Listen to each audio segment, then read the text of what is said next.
দর্শক আমন্ত্রণ জানাচ্ছি পল্লী স্পোর্টসে।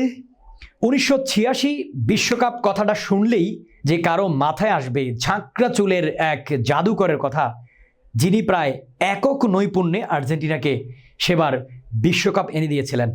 বিশ্বকাপের মঞ্চে এমন প্রভাবশালী পারফরমেন্সের দৃষ্টান্ত আর নেই। আর্জেন্টিনাকে দ্বিতীয়বারের মতো বিশ্ব চ্যাম্পিয়ন বানিয়ে সেই আসরের সেরা খেলোয়াড়ের পুরস্কার গোল্ডেন বল জিতে নিয়েছিলেন দিয়েগো ম্যারাডোনা। শুধু শিরোপা জেতানোর কারণেই ম্যারাডোনা ও 86 বিশ্বকাপ যে আলোচিত এমনটাও নয়। সেই বিশ্বকাপে জার্মানির বিপক্ষে ফাইনালের চেয়েও বেশি আলোচিত কোয়ার্টার ফাইনাল। ফকল্যান্ড যুদ্ধের উত্তেজনার মধ্যেই সেই কোয়ার্টার ফাইনালে মুখোমুখি হয়েছিল ইংল্যান্ড আর্জেন্টিনা। ম্যাচেও ছড়িয়ে পড়ে যুদ্ধের আবহ। এই ম্যাচেই ম্যারাডোনা করেন ফুটবল ইতিহাসের সবচেয়ে আলোচিত 2 গোল, হ্যান্ড অফ গড ও গোল অফ দ্য সেঞ্চুরি। সেমিফাইনালেও করেছিলেন জোড়া গোল। মেক্সিকো থেকে বিশ্বকাপের শিরোপার সঙ্গে সেরা খেলোয়াড়ের গোল্ডেন বল বগল দাবা করে বাড়ি ফিরেছিলেন ম্যারাডোনা, কিন্তু সেই গোল্ডেন বল হঠাৎ একদিন গায়েব হয়ে যায়।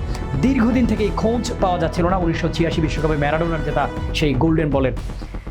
চুরি যাওয়া গোল্ডেন বলের কোনো খোঁজ না জেনেই অন্য লোকে পাড়ি জমিয়েছিলেন ফুটবল ইতিহাসের এই সর্বকালের সেরা।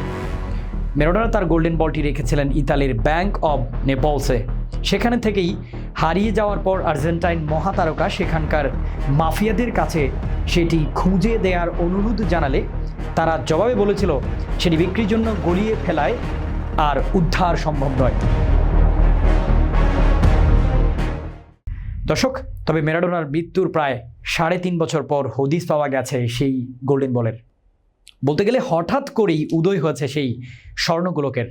ফ্রান্সের একটি নিলামকারী প্রতিষ্ঠান আগুথ ম্যারাডোনার সেই গোল্ডেন বল খুঁজে পাওয়ার ঘোষণা দিয়ে জানিয়েছে আগামী মাসেই নিলামে উঠছে সেটি। এতক্ষণ আমাদের সঙ্গে থাকার জন্য ধন্যবাদ। আল্লাহ হাফেজ।